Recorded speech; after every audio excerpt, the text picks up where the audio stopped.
Howdy, gang. It is a brand new week. Oh, yes. So, did you spend your weekend having a lot of fun? Did you do some gaming? Hopefully, something interesting. Maybe you even caught the return of The Walking Dead last night. I don't know. I have no clue what you did this weekend. I can tell you, I can guarantee I had a load of fun over the weekend. And there's something else that I know. I know that the Daily Dope is in the air.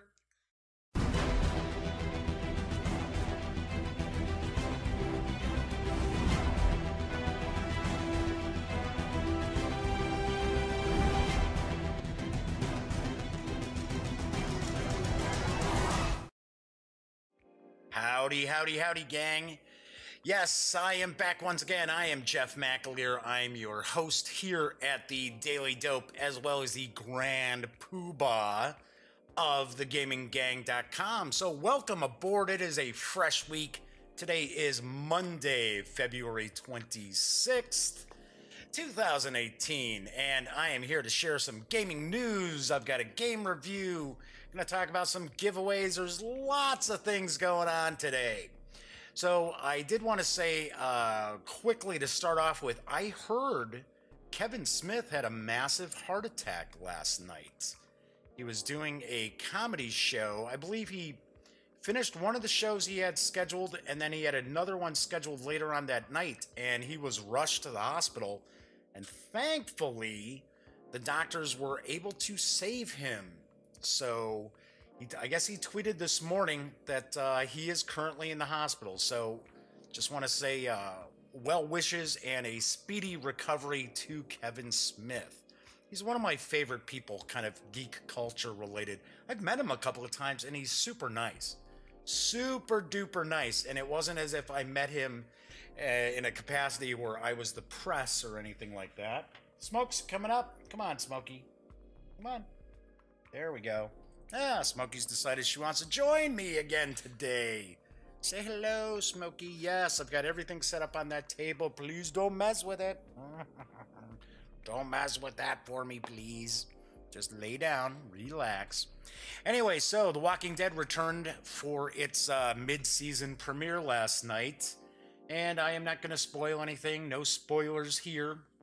Because I know, even though people had plenty of opportunities to catch up on the season to this point during the mid-season break, I know some folks out there like to just kind of binge watch the entire season after it's over. But pretty good episode. I thought it was a little light on the action, but they were really going for the big payoff as we lost another main character from the show. Anyway, not to rain on anyone's parade, but if you kind of keep an eye on what's going on with some of the cast for The Walking Dead, as far as like the Internet Movie Database, where it shows things that these actors and actresses are associated with that are in production, I think we're going to see another main character leave by the end of the season, maybe the season finale. But I am not going to say anything. If you don't want to poke around and kind of find out for yourself, that's okay. But obviously everyone who was sort of in the know knew that Glenn would be gone long before his demise was televised on the show, simply because we saw that he was, associated, just like Sasha. We saw Sasha, the actress who plays Sasha, was going to be on the new Star Trek as the main character, so we figured, okay, absolutely no way she's going to be on both shows. All right, so anyway, so I had a great weekend. I will talk about that after the news. I will talk about some giveaways that I've got cooking as well. And today I am reviewing Attack of the 50-Foot Colossi from Tiny Battle Publishing, designed by my good buddy Hermann Luttmann, with a co-designer credit to Corey Dirk. Hopefully I'm getting Corey's last, or I'm sorry, it's Colby, isn't it? Yes, it's Colby Dirk. So not only did I probably get the last name wrong, I got the first name wrong too to start off with.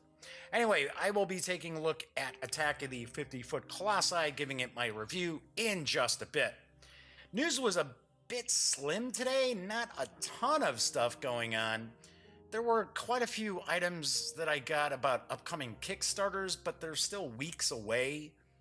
And I figured I like to be at least closer to the launch of a Kickstarter or launch day of a Kickstarter before I share the news, because there's always so much going on that usually people already have forgotten about upcoming Kickstarters because so much else is going on in the mix.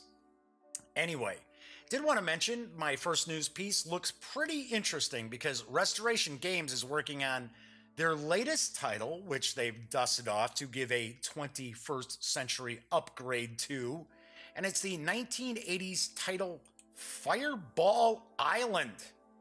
And I've got the dope. Welcome to Fireball Island. You may have heard stories. You may have visited when you were younger. Perhaps you even saw a fireball engulf a fellow traveler in a hellscape of horror that makes you afraid to close your eyes at night. Whatever the case, welcome back. Turns out that good old Volcar, our neighborhood idol, didn't like having his gems stolen way back when, so there has been some volcanic upheaval, an unprecedented explosion in our snake population, inexplicable tigers, giant spiders, new types of trees bent on ending human life, and a metric crap ton of bees everywhere. Really, nothing that you wouldn't find on any remote island with no medical facility. It's not for everyone, but those who enjoy a brisk walk followed by a long scream and then sudden silence will have a lovely day. We are currently putting our finishing touches on our grand reopening. Start your day of adventure and treasure hunting at our base lodge. Be sure to wave while signing the waiver so that you can get your photo at the day's end. Some areas are old favorites like Viper Pass and Skeleton Head Beach, but also take time while here to visit our new locations. Take some time to visit Volcar. He's not as scary up close, we promise. Closer. There we go. Feed him. Feed his need. Please be the one he takes today. Welcome back to Fireball Island, the Curse of Volcar, where your dreams come true. Especially the one about falling into a pit. Restoration Games does have a quick teaser. It's less than a minute. So let's take a fast look at Fireball Island, the Curse of Volcar.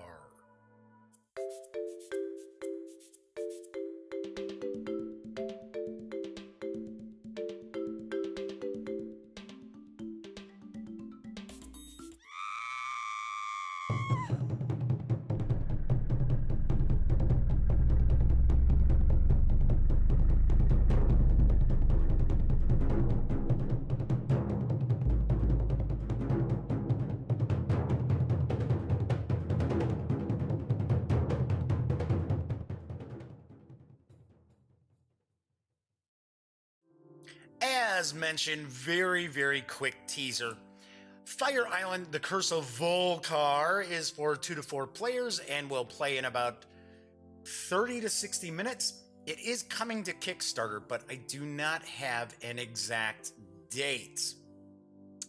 And if you are not familiar with the original Fireball Island, that game came out in the 80s. Maybe it was 85, 86.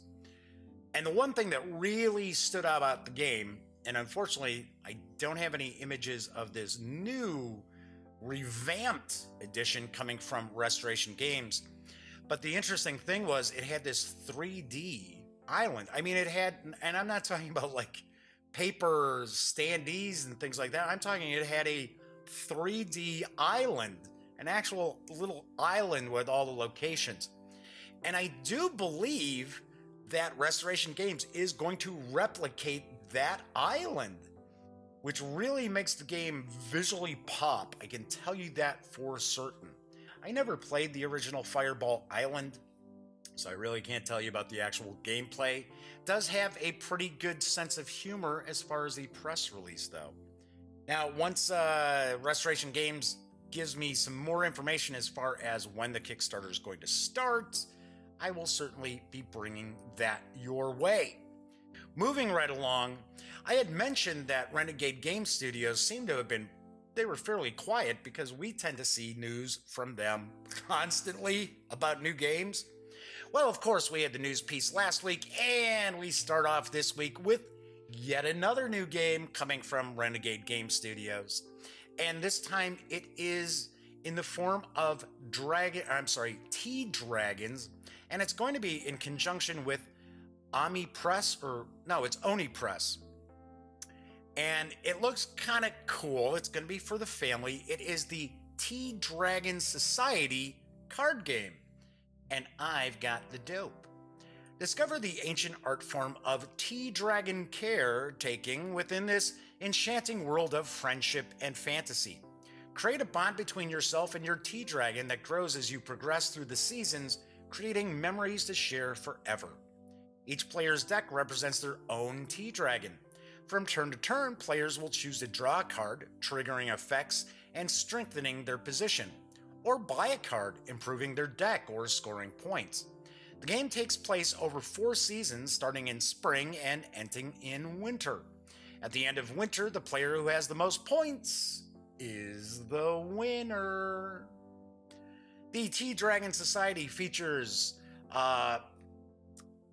gameplay that's based, or actually maybe the artwork especially, is based on the Oni Press graphic novel, The T-Dragon Society by Katie O'Neill. It's beautifully illustrated with cute little dragons. It's a light card game with some deck building concepts. There's no hidden information, so it makes it kid-friendly. There's competition for market and memory cards, but there is no player-on-player nastiness. Rats! I like the player-on-player nastiness. I'm just kidding. This is for families. In fact, according to Renegade, it is perfect for families. The T-Dragon Society card game is for 2 to 4 players, ages 10 and up. It will play in around 30 to 60 minutes, and it's going to be arriving this June while carrying an MSRP of $20. I do have to say, I don't have any other images outside of the box artwork. So I wish I could share a little bit more than just the press release with you, but that is unfortunately all I've got. But it's a Renegade game. I'm sure it's going to be fun for the whole family. My next news piece actually revolves around a company I don't think I've actually ever talked about here on the Daily Dope. But I actually happen to know the man in charge of Third Eye Games, Eloy Lasanta, and he has a brand new RPG that is currently up for Kickstarter funding. Yes, and I've got the dope. What if a popular series of stories about a young wizard had been written by H.P. Lovecraft? As a student at the prestigious H.P. Lovecraft... excuse me. Need a sip here. Just got a little bit of cat hair from Smokey being on my lap. I was like, nah. Anyway, as a student at the prestigious H.P. Lovecraft Preparatory Academy, you'll uncover conspiracies, deal with bullies and uncaring professors, explore dangerous steam tunnels, study for exams, escape from horrible monstrosities that humanity was never meant to see, and try to avoid an extended stay at the Arkham Sanitarium. And that's just orientation week. I bet you're wondering what parent would send their child to a school like this. Well, you're not exactly a normal student. You've got supernatural powers. As a witch, you can bend the eldritch forces of the universe to your will. What could possibly go wrong with that? Or you could be a mad scientist developing strange and wondrous gadgets that almost never explode. Maybe you're a hybrid, forced to hide your alien features and disturbing powers. Or you could be a summoner, accompanied by a terrifying little critter that follows you around like a puppy. If the puppy was inside out and covered with tentacles, that is. Maybe you're a dreamer with the power to invade and manipulate sleeping minds. And if you choose to be a Monday, normal kid, there's always money and exceptional skills. A semi-humorous RPG in the tradition of Saturday morning cartoons, It features mystery-busting kids. Only the monsters are real. Features a detailed sandbox environment on the campus of a haunted New England boarding school. 6 different student types to choose from, including witches, summoners, or mad scientists. A simple task resolution derived from the PDQ system. Roll 2d6 plus a skill modifier against a target number. Design your own faculty. Want Dr. Frankenstein to be the new biology professor? No problem. Thanks to the medical breakthroughs developed by Dr. West in the school infirmary, your character can't die. But sanity is another matter entirely. There are tons of optional rules that customize your individual game. The Kickstarter for H.P. Lovecraft Preparatory Academy is fully funded, and it does run through March 7th. You can score the PDF at the $15 pledge level, which also includes all unlocked stretch goals, or the physical book and those aforementioned PDF stretch goals at the $25 level. I have to admit that Third Eye Games flies under a lot of people's radars. I'm familiar with the company because I've actually interviewed Eloy 2 or 3 times at Gen Con. Really super cool cat. Very energetic. Really fun to talk to. I have, if you dig back far enough through the Gaming Gang, you'll see that there are some podcasts and interviews with Eloy that I've done about Third Eye Games, so you may want to check it out. One thing I always point out with the Third Eye Games, most of their game systems are fairly rules light. They're not super crunchy, so very easy to get into and be introduced to role playing. This might be a game where maybe some of the adults out there looking to get their younger teens into role playing might want to take a peek at, because it is kind of semi-humorous. It's not going to be real dark, not real gritty, not real Lovecraftian as far as the scares and things like that. So definitely check this out over at thirdeyegames.net. My final news piece is regarding a follow-up on a phenomenally successful Kickstarter. You still have an opportunity to get in on Tiny Epic Zombies with a late pledge. That's right, because Gamelyn Games just blew it out of the park with this Kickstarter. And I've got the dope about the late pledge. An unthinkable crisis has struck the Echo Ridge Mall. And no, I'm not talking about that the Orange Julius has run out of juice. A mysterious outbreak has claimed the lives of nearly everyone there. What's worse is they're crawling the stores and commons as zombies, hungry for flesh. Only a few survivors remain. Are you among the survivors? Or are you one of the ravenous zombies? The choice is yours in Tiny Epic Zombies. Tiny Epic Zombies is a 30-minute 1 to 5 player game of survival that features 5 distinct play modes. You can play cooperatively as a team, with the game controlling the zombies. You can play cooperatively as a team with zombies controlled by a non-team player. You can make it a competitive free-for-all with the game controlling the zombies. You can make it a competitive free-for-all with all the zombies controlled by a single player. Or you can play solitaire. That is a lot of options out there, folks. In Tiny Epic Zombies, survivors are always on the run, collecting weapons, killing zombies, and working toward completing objectives. Completing 3 objectives can win you the game, but if you're too focused on the objectives, the zombies will overrun them all, and that will be the end of you. You can still score a deluxe edition of Tiny Epic Zombies with all the cool unlocked stretch goals at the same price as it was on Kickstarter, because Tiny Epic Zombies has a tiny price of $25. I can tell you right now, I definitely enjoyed Tiny Epic Western. Had a really great time with it. Elliot Miller and I have played it. I've played it with the gang, you know, Cameron and his friends. Everybody digs it. And I did a review, really loved it. And then I've had people tell me, you know, that's not even the best Tiny Epic game. I'm like, really? I'm like, wow. And I can tell you, at least with Tiny Epic Western, there is tons and tons of gameplay packed in that small box. So I should point out, with this late pledge, you want to jump on board this because, once again, it's still the $25 cost plus shipping. And usually with late pledges, you'll see that with a late pledge, normally the cost goes up a little bit from what it was on Kickstarter. So I quickly assumed, I figured, oh, it's probably going to be about 30. No, it's still 25. And I can tell you there are a lot of exclusives that are available from this deluxe edition that you don't want to miss out on. And I'm taking a guess that when Tiny Epic Zombies is released, I believe it's supposed to be November of this year. I don't think it's going to be out in time for Gen Con. But when it releases late this year, I guarantee you it's going to carry an MSRP of probably $40 or more. So this is your last chance to jump on board, get what looks to be an awesome game for 25 bucks.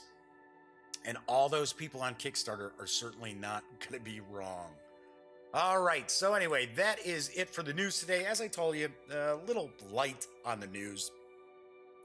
So let's talk a little bit about what I've got cooking this week. And then I'll talk a little bit how I spent my weekend. And then I will talk about some giveaways that are going on right now that you don't want to miss out on.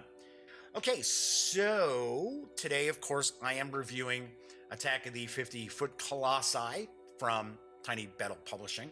Tomorrow, I am reviewing Chariots of Rome from Victory Point Games. Yes.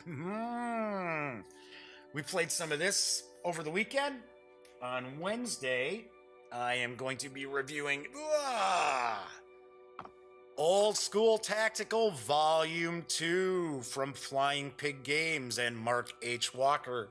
And I know there are quite a few wargamers out there who have already told me they are looking forward to this review.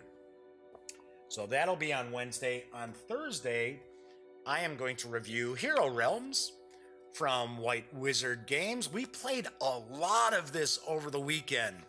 So I guess that's kind of a hint about what I think of Hero Realms. And I am also going to show off some of these special character decks and like monster boss decks that are kind of add-ons outside of just the box set here. So that's going to be on Thursday. On Friday, I'm still up in the air. I'm not sure what I might do on Friday. It's probably going to be a review. So this is a review pack. Gosh, it's reviews every day. Oh my gosh. Jeez. Hopefully nothing shows up in the mail, right? That needs to get unboxed, because I still have 3 GMT titles I need to do unboxings for, including another Hermann Luttmann title, and that is At Any Cost. That is from GMT. All right, so basically my weekend, I had a blast. I really did. I had a blast this weekend. Played loads of games. I played games Friday and Saturday night. So on Friday night, we played some Darkest Night 2nd Edition, and got to admit, things did not go well. Did not go well in that game. The Necromancer won. Just bad dice rolling, bad events that were popping up on us. And it looked like we were going to take a shot at taking the Necromancer out, because we had one of the Holy Relics. Unfortunately, 3 of the heroes were all in one spot, and they were all down to pretty much really no health. And guess who shows up? Because he found him, the Necromancer. Yeah. And they had no secrecy, so they got killed, and it was down to just the Druid, who did have the Holy Relic. But yes, that was going to be pretty much a loser overall. So played that. As I mentioned, we played quite a bit of the Hero Realms from White Wizard Games. And then we played some Chariots of Rome, so enjoyed that. Of course, I'm not going to give too much away because I'm going to review that tomorrow. Then Saturday, I actually ran my first role-playing game for a group of people, as opposed to just 1 or 2 people, in quite a long time. And Elliot Miller came over, and Cameron, my nephew Cameron, who's 16, had 2 of his friends come over. So it was 4 people and myself, and everybody just had a blast. It was a fantasy setting that I'm doing. I've got a whole campaign kind of all planned out, and kit bashing some D&D and Pathfinder stuff to Fate. So I want something a little rules light. I didn't want it super crunchy, because outside of Elliot, Cameron and I ran a little like one-on-one game. But his other friends had not played any RPGs before. Although his friend Daniel had, I think he's been kind of peeking around at the D&D starter box. But his friend Kyle had no experience, although he reads fantasy books and stuff. So it took a little time to get things kind of rolling, because the kids were kind of trying to like just overthink everything. And Elliot was intentionally kind of staying a little bit in the background because he didn't want to kind of dominate the gameplay at the table.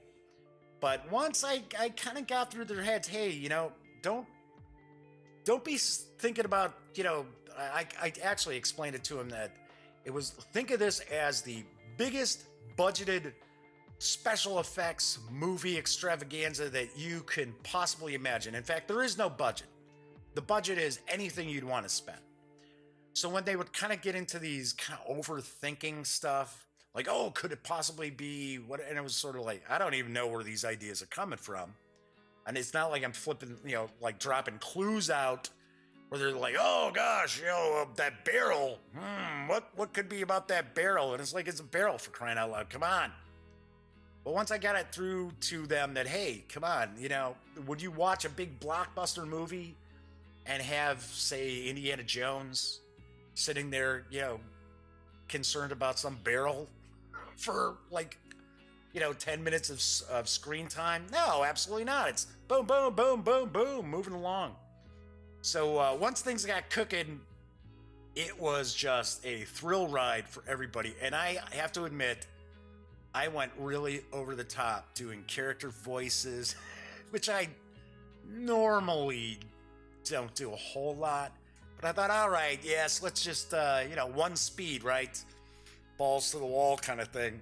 So everybody had a blast. I had a really good time. And of course, when the night was wrapping up, it was kind of like, oh, damn. Because, you know, the teenagers had to go home and that. So it was kind of like, they were like, oh, we want to keep playing. I'm like, yeah, well, but I don't want to have to deal with your parents being all mad. So that was fun. I had a blast. I had a really good time. And I'll have to talk to Cameron and see what his friends are saying at school about the game. All right, anyway, moving right along. Got some giveaways I'm in the midst of right now. I did mention on Friday's show that I had a giveaway on Twitter for a PDF of Wreckage, which it was pretty easy to win. All you had to do was retweet that tweet, and then nobody retweeted it. So it's sort of like, okay.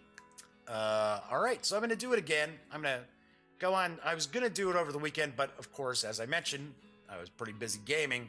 Plus, yesterday I was playing Attack of the 50 Foot Colossi.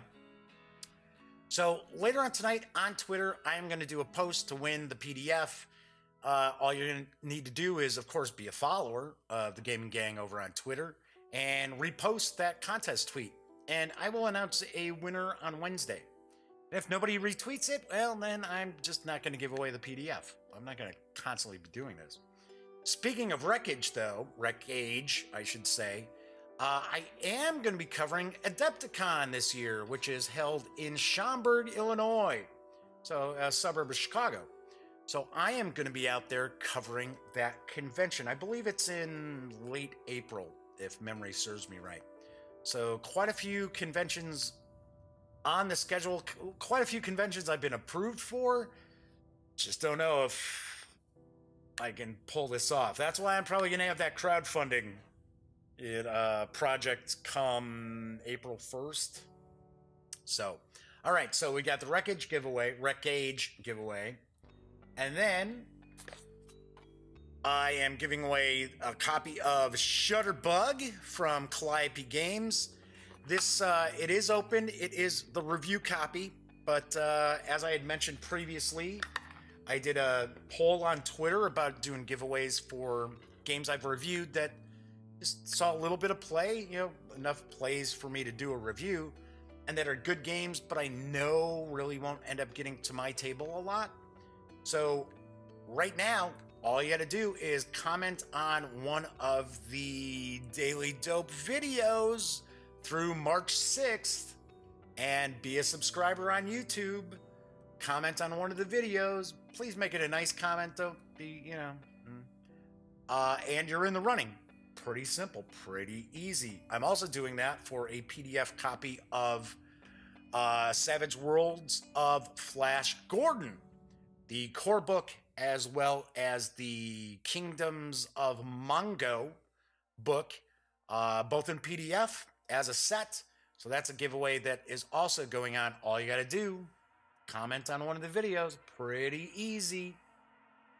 On Patreon, I'm also doing a giveaway for the Flash Gordon PDFs, as well as a brand new copy of Talon. Yes, from GMT Games. You don't have to be a big war gamer to want to play Talon. It's a science fiction combat game. It's very low complexity, very cool game. If you want to check out my review of Talon that I did. Hey, Russell Higgins says, love your reviews. Thank you, Russell. Thanks for watching as well. So check that out. So there we have it. Pretty quick move through the news and things like that. Was going to say, I was talking about The Walking Dead, and there's another show I've been watching. I'm sure probably quite a few viewers are watching it, especially those who are kind of wargamer types. But really dig The Alienist. I think TNT has done a phenomenal job with that series. Dakota Fanning's acting is a little bit wooden, but that's sort of how she acts. But it doesn't kind of stand out too much because it's supposed to be the I want to say late 1880s, early 1890s New York. So she's a woman in New York trying to make her way in a man's world too. So kind of, but yeah, what a phenomenal job TNT has done with that. And I am really hoping that they decide that they're going to adapt Angel of Darkness, also by Caleb Carr. So yeah, if you haven't watched it, check it out. I really dig how they recreate New York of the era. Really phenomenal job. Really, really well done. All right, so moving right along. As I had mentioned, I am going to do a review of Attack of the 50 Foot Colossi. And I swear, I just want to keep saying Attack of the 50 Foot Colossi. Just seems like, you know, should have like a theme song to it. All right, let's pop on over to the other camera. So I've got this all set up here. And Attack of the 50 Foot Colossi, as I mentioned, is designed by my good buddy Hermann Luttmann. And co-design credit goes to Colby Dirk. Like I said, I apologize if I'm getting the pronunciation of the last name incorrect. But as you can see, now I didn't do an unboxing for this, so we're going to take a little look at the components of the game before I kind of dive in. I'm not going to do kind of like a how to play playthrough sort of thing. I'm going to do more kind of a higher level look at the game. But I didn't do an unboxing because this is one of those, it's a Ziploc bag game from Tiny Battle Publishing. Currently, you can pick it up. It's on sale for $26. And you're probably going to notice that there's some bends in this book. And that is certainly a few things. There's a kind of a player aid card there as well that got bent. And it had nothing to do with Tiny Battle. It was my mail person just folded the envelope up, which was a padded envelope, right? Just kind of folded it up and shoved it into the mailbox. And it was sort of like, yeah, thanks. All right, so Attack of the 50 Foot Colossi is a solitaire game. It is the third game in the Invaders from Dimension X series, which this is the Galactic Marines are taking on humongous rock aliens. And I'm not talking music rock-wise. We're talking big rock monsters. Not a rock lobster either. Monsters. So the first thing I can tell you is It's a Hermann Luttmann design with his friend Colby. I believe kind of came up with a lot of the abilities for these colossi, these rock creatures, as well as a bit of like their background, their kind of culture, things like that. But as with just about every Hermann Luttmann design, and especially when he's not doing, say, like a historical war game, like At Any Cost is a Franco-Prussian war game. Probably not going to see a ton of chaos in that design, but a lot of his, like Dawn of the Zeds, there's what is the Pickett's Charge game that he did for VPG? In Magnificent Style, he did a baseball game. All these games, all these designs he does have a lot of randomness. And with the Invaders from Dimension X series, there's a lot of chaos going on, which I dig. I like that in games. I like to have to sit there and put a master plan together, and then all of a sudden the master plan falls apart because unforeseen events are taking place, or the other player, or in this example here, because it's a solitaire game, the AI of the game throws a wrench in my works. I dig that. I like having to sit there and go, son of a... Anyway, so let's take a look at the book itself. So we've got our table of contents, talking about the components.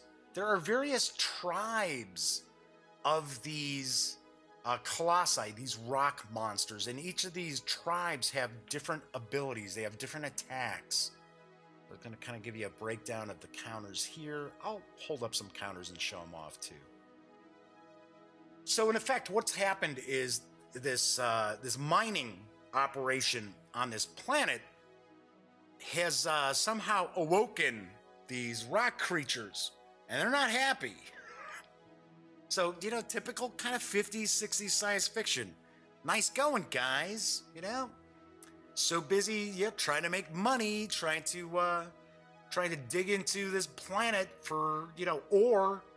And they've awakened these creatures who, like I said, are not too thrilled. Talks about the sequence of play. There's different events that take place. The Marines have various different units that are pretty cool. There's different statuses that can... the Marines, of course, can take damage in that, but they can also be stunned. They can be paralyzed. There's some vehicles. There's rubble that is not real cool. It could have some bad effects on you. Just taking a peek through. You've got scouts. You can actually order down orbital strikes on the planet. There's different kind of units and equipment that the Marines can utilize. Take a look at this. So lots of illustrations. Everything's pretty well laid out in the rules. Talking about the Colossi phase. Once again, showing you the different special attacks. As I mentioned, we've got the different tribes. They are color-coded, but the tribe is also written on top of the counter.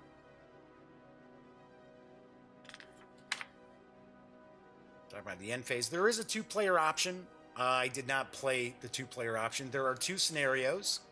Well, there's three scenarios, really. So, the third scenario... Oh, something just popped up here. Whoops. The third scenario is really a combination of the first two scenarios. Talking about scheduled reinforcements for the Marines, because the Marines don't show up in force to begin the scenarios. They actually kind of drop in. And then we've got Hermann's designer notes. And then on the back, we've got a bit of the flavor text, kind of a description of the game. And then these are actually a couple of charts that you really actually want to have available to you. So how I've been playing is I make sure that I've got this available, because you see here, this is the most important part of this. The different tribes of the Colossi have these different abilities. Looks like ogre, says Russell Higgins. No, there's more, in my opinion. Now, it's been a long time since I played Ogre. And I have never seen the deluxe edition outside of the box. Saw a picture of Steve Jackson holding the big Kickstarter Ogre Deluxe Edition box. But I did play Ogre back in the day when it was just, one of those little bitty Ziploc bags. And pretty fun, but very, very basic. There's a lot going on with Attack of the 50-Foot Colossi. A lot of different stuff. There's events going on. You're going to draw cards to show exactly how these colossi are going to move and attack, and I will get into the deck in just a second. But I would say that this has a lot more meat on its bones than, say, Ogre did back in the day. Now, as I mentioned, the deluxe edition, I would hope, had a lot of stuff added in, because I couldn't imagine somebody paying $100 for a Kickstarter where it was, kind of 3D standy units and ogres and that. All right, so kind of talk about the components a little bit. So there was the rule book. Then we've got this player aid, which nice stock on this.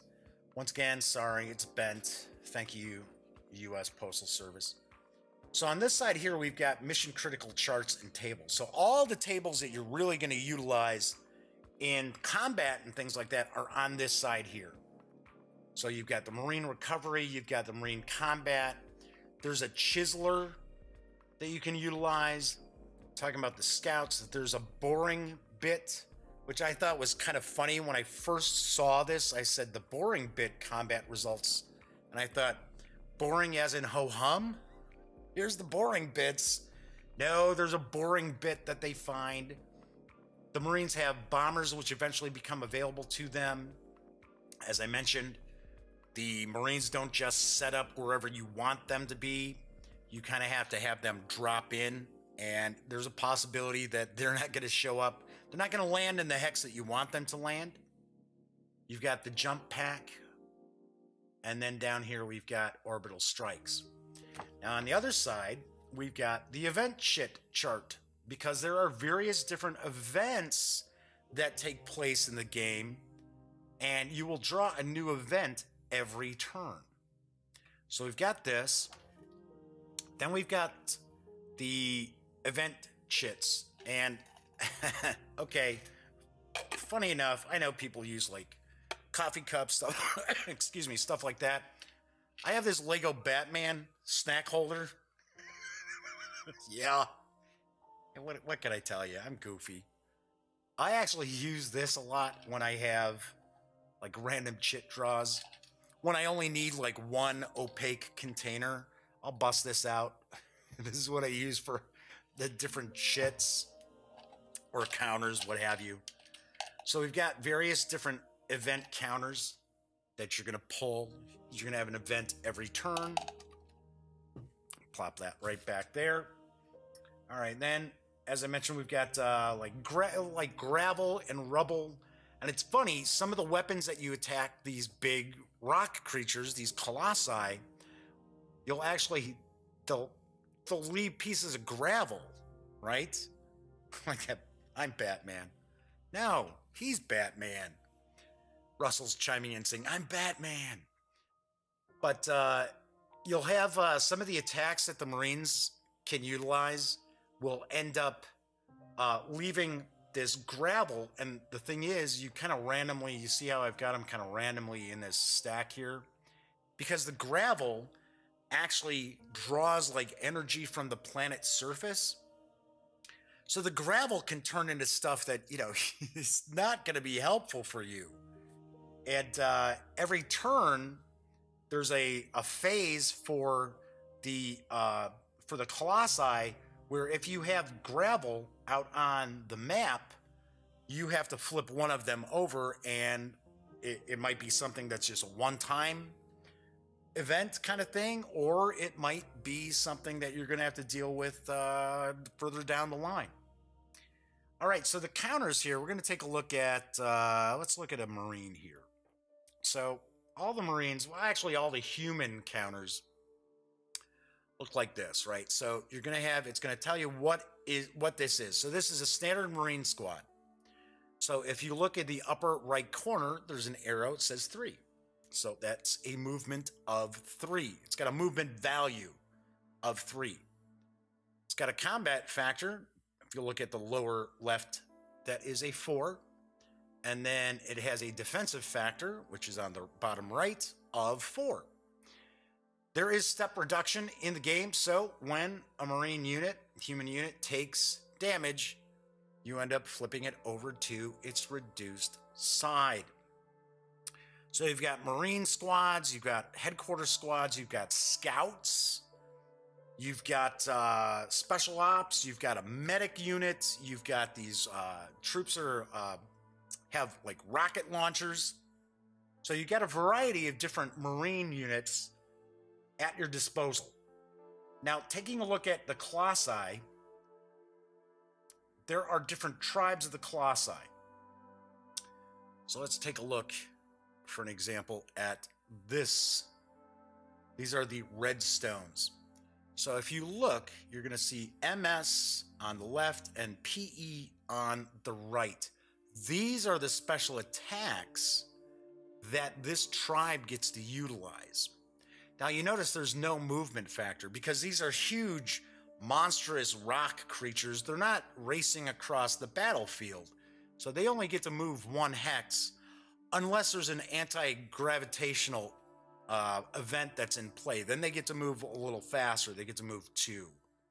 But as you can see here, he has an attack value of 3 and a defense value of 4. Flip them on over, and that is the reduced side. Easy peasy, right? This is not a high complexity game by any stretch. But like I said, there's a lot of meat on its bones. There's a lot going on in this game.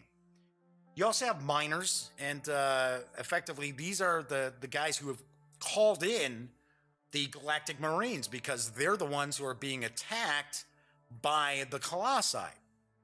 And the map here actually displays, this is pretty much the mining colony, I guess we would say, or mining facility. And you have different buildings. So there's storage, there's barracks, this is the mine entrance. This stack here shows miners. These miners are actually trapped in the mine. So once they're freed, they would actually utilize this side. But to start off the game, they are trapped in the mine. You've got an ore carrier, which really has no attack factor, but it does have a pretty good defense factor, and it's got a really good movement factor as well. So this is perfect for ferrying a specific unit. So it can carry 1 Marine unit or 1 mining unit, like a miners or the mine boss, or like, say, for an example, like the medic. So it's a good way to ferry a unit someplace real quickly that you need it. Also on the map, you're going to see there's some terrain. So we've got this area here. This is all rubble. We've got hills. There's a railroad that's running through here. And if we look on the side here, which you're probably going to have to go full screen to see, all the terrain effects are right here. The Colossi, they move through everything for like 1 movement point. Remember I had mentioned they get to move the 1 hex? So terrain doesn't affect them. Terrain does affect the Marines and the miners.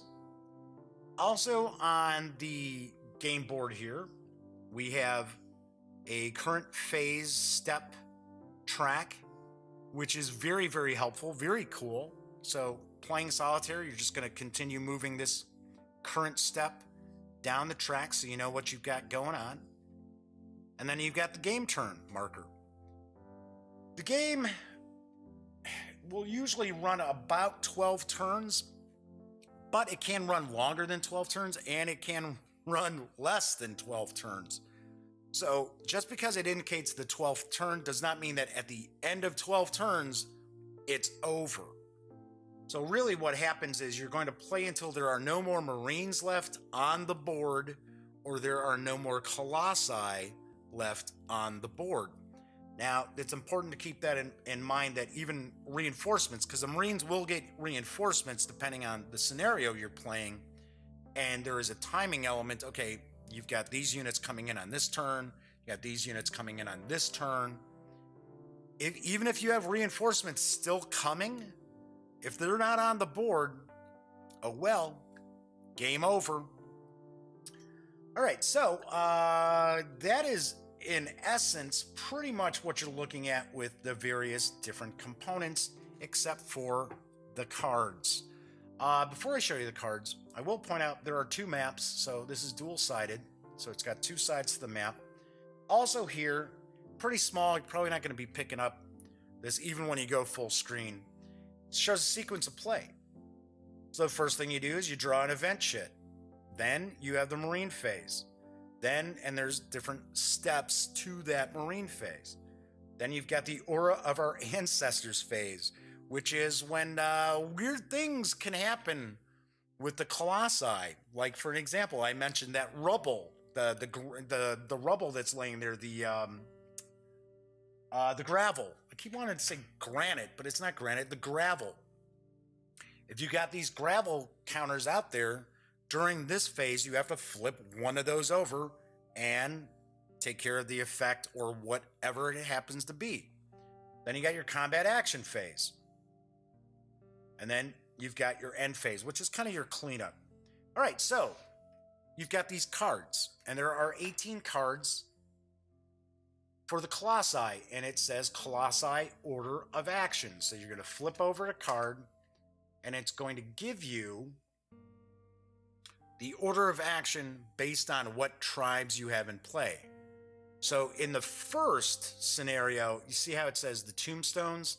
Well, the tombstones aren't involved in the first scenario. Then you would have gray stones. Then you have the black stones, brown stones. And now we're not talking about houses. And then we've got the red stones. So here we can see we've got the red stones, black stones, white stones, yellow stones. Well, if you notice on this card, it doesn't say anything about yellow stones. Excuse me. So that means basically they're not really going to activate.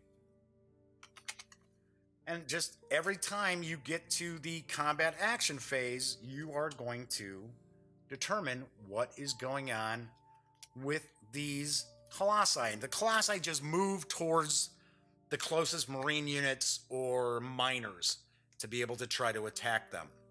They don't have a lot of strategy involved to them as far as how they go about attacking.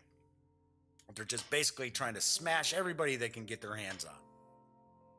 So effectively what you're looking to do is, the way the game breaks down is you're going to draw an event chip. So the first thing you do in your turn is you draw an event chip.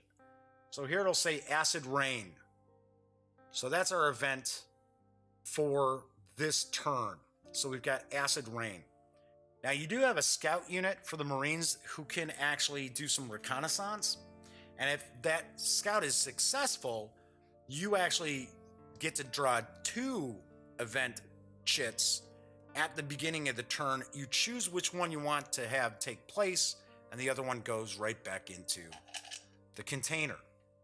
So you're like, oh, what does Acid Rain do? Well, easy enough. You just look at the chart. It's going to say, okay, this is Acid Rain. This is what happens.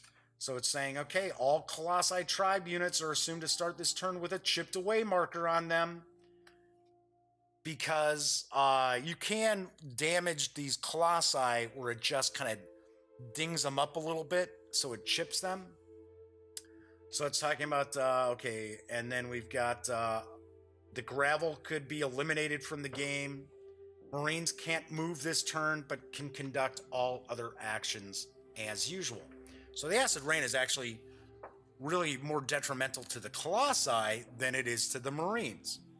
The Marines are taking shelter, basically, from this Acid Rain, so that's why they can't move. So it's actually damaging all the rest of these Colossi that would be on the board. just for that turn. So you would have your event phase. Then you've got your Marine recovery. So the Marines can end up being stunned.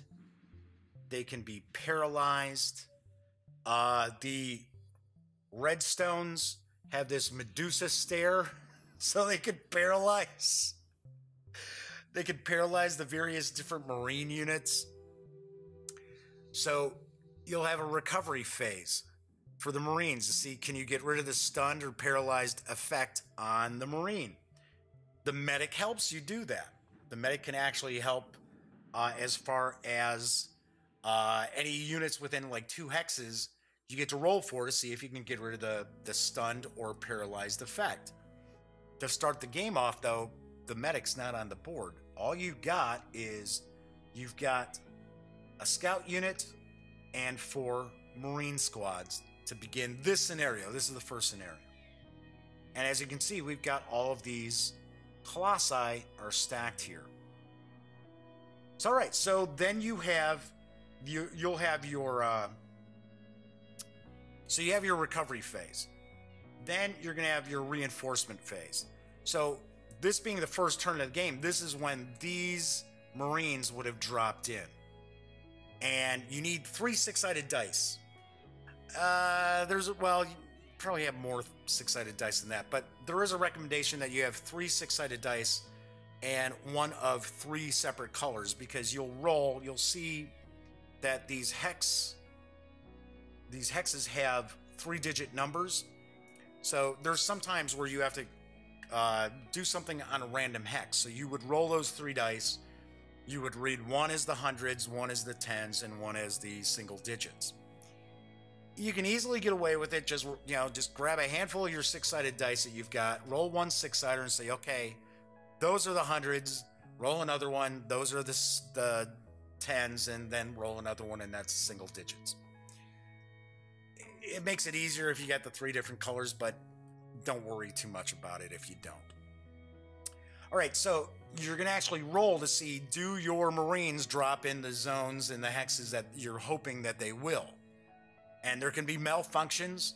They can end up, for an example, setting this up. This Marine came down in a hex near where I wanted him to come down.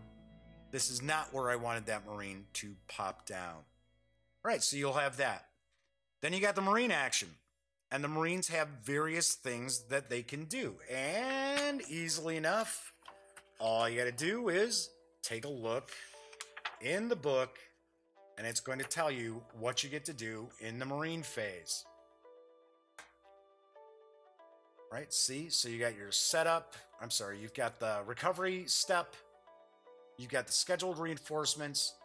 Tells you what the Marine and civilian actions are. You can do a full move. You can full fire.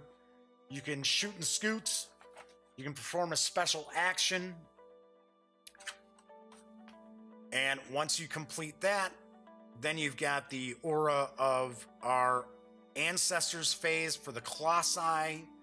That's when you're going to sit there and flip over if you've got the different gravel counters. Then you're going to draw one of the cards to tell you, okay, so what's going on with these guys? So for an example, okay, so we would have the Blackstones.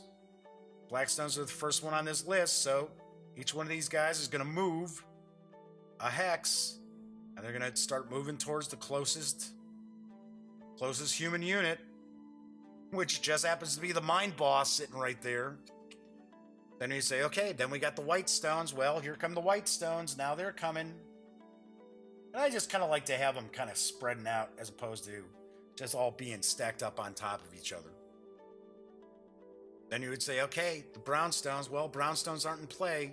Then we got the Yellowstones here. Okay, here come the Yellowstones. They're moving. And the tribes will have various numbers of members of the tribe. So, like, the Redstones have 5, the Tombstones have 3, and that's how this will progress. So you'll have that. Then they get to do their special attack. So there's a rolling thunder attack that they can utilize.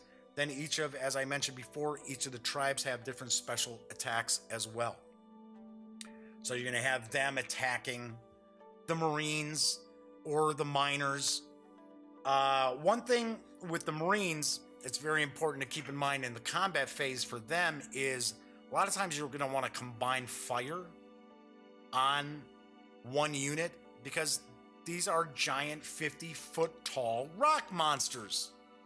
So you're going to need to combine your firing on specific unit, on one unit, to try to damage them because they tend to have pretty high defense values. And they're difficult to knock out. The Marines are much easier for the Colossi to knock out than the Marines knocking out the Colossi. But as I mentioned before, you have bombers that'll become available to you. So these are the bombers. There's 2 that become available later on. We've got, as I mentioned before, we've got the ore carrier that they can utilize. This is the boring bit that can be used. The Marines can use it to attack the Colossi. That's one of the ways that you can get these gravel counters popping out. So you'll just continue on. So once you do a rolling thunder attack, then you've got whatever special attacks that the Colossi can utilize. Once again, there's your chart right there. And then, of course, each of them is explained in the book, what each of these attacks do. See, so we got the Colossi tribes. Then we got the special attacks. And then here it's going to go through more detail about each of the attacks.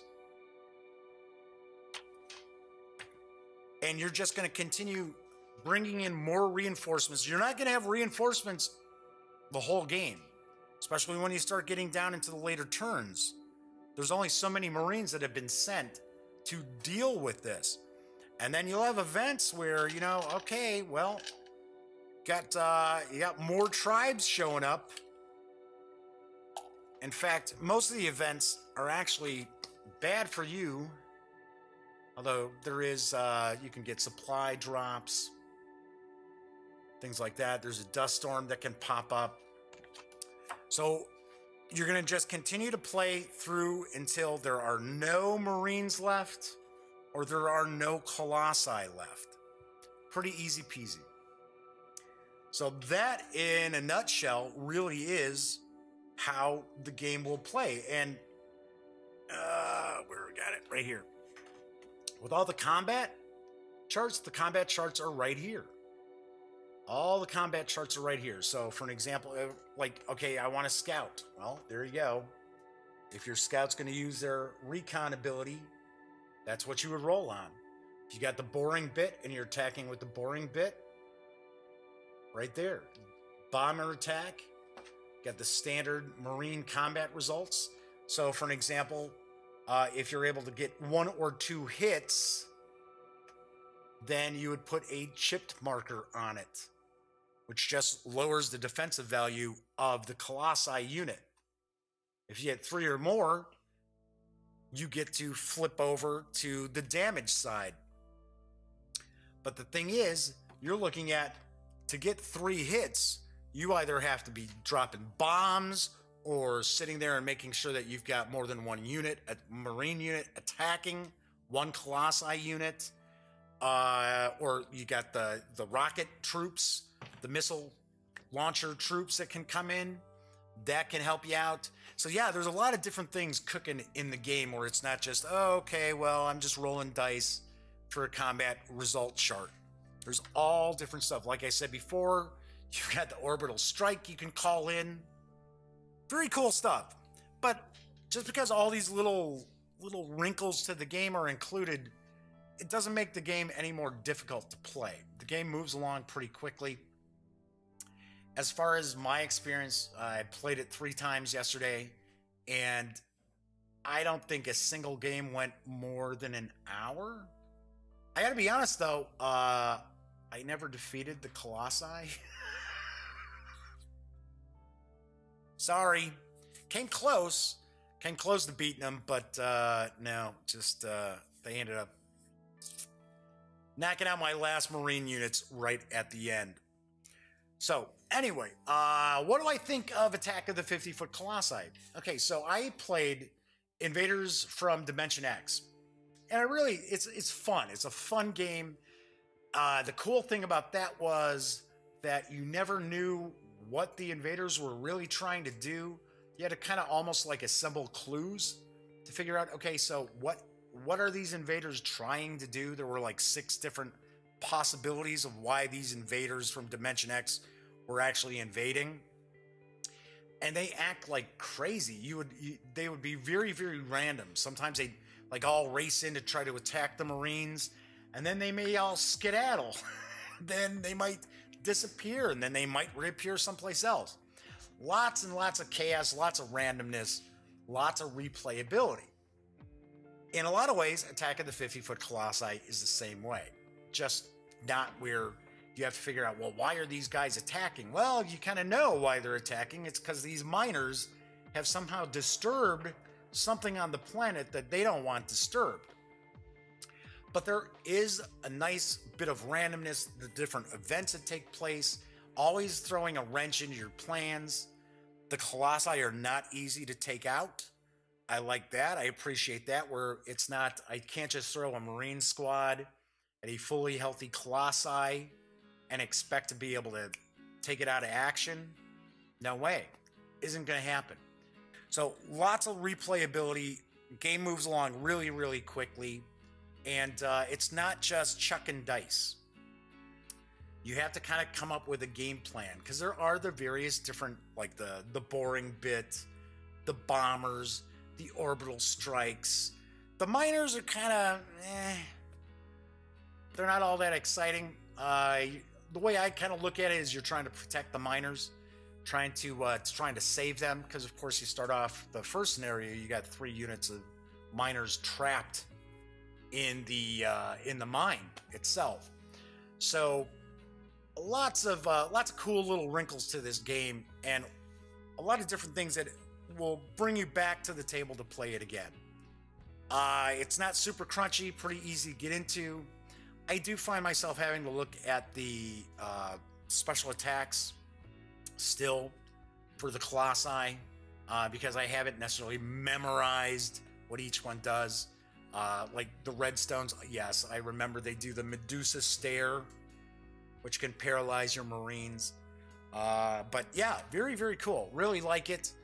Artwork is cool on the counters and stuff. It's same kind of artwork that the 2 previous titles in the series. I have not played Space Vermin. I forget, it's Space Vermin from something or other. I have not played that one. But yeah, this is right in tune with Invaders from Dimension X, where it's got enough wrinkles to it. It's kind of beer and pretzels sort of game. But yeah, I dig it. I dig it a lot. And it's a Hermann Luttmann game, so it means that it's going to be very chaotic. You might find a couple of turns where things are going really well, and you're like, hey, well, you know, my events, I've been able to recon with my scouts, so I'm able to, you know, take events that don't really hurt me, or events that are like good for me. And then suddenly the worm turns, and every time you turn around, it's something bad. And you're like, great, well, here it comes. So, all in all, I give Attack of the 50-Foot Colossi an 8.5 out of 10. A lot of gamers out there are not going to dig the just sheer amount of randomness that takes place. Because, of course, yes, rolling dice, yes, there's randomness there. But, of course, you've got the different events.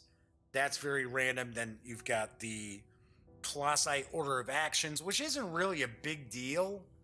It's just telling you who's doing what first. So it's not... I kind of see the reason why the cards are there, and then on the other hand, I kind of think, well, you know, for the deck, it could have just been, you could have replaced it by saying, okay, well, the red stones go first, then it's the yellow stones, then you got the tombstones, or tombstones go first, what have you. Anyway, so I guess I wouldn't say that there's tons of randomness with that. It's just sometimes, you know, some of the Colossi may not activate. Anyway, but like I said, I know some gamers aren't going to dig a lot of the randomness involved. I like it. I like the chaos. Hermann Luttmann designs a lot of games with a lot of chaos. It's got a cool little kind of 1950s, 60s sci-fi vibe to it. Like I mentioned, you know damn well these miners have awoken these creatures. These creatures were, you know, minding their own business until the miners showed up. Kind of like Star Trek-ish, right? So, yeah, overall, 8.5 out of 10. You can pick up Attack of the 50-Foot Colossi right now from Tiny Battle Publishing. It normally does carry an MSRP of $30. You can snag it right now for $26 on sale.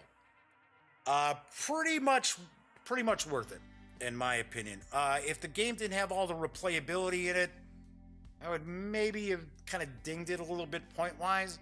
But every time, the 3 times I've played it, outside of me losing all 3 times, it has played very differently. It's really, really a lot of fun, and I can certainly recommend it. All right, so that is it for today's show. As I mentioned previously, tomorrow I am going to be reviewing Chariots of Rome from Victory Point Games. And of course, when you are not watching the Daily Dope, be sure to go visit thegaminggang.com for all the latest in gaming news, reviews, comics, movies, TV.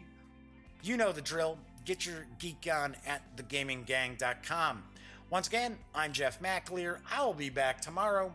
So until then, thank you so much for watching. Thank you for subscribing, and enjoy the rest of your Monday.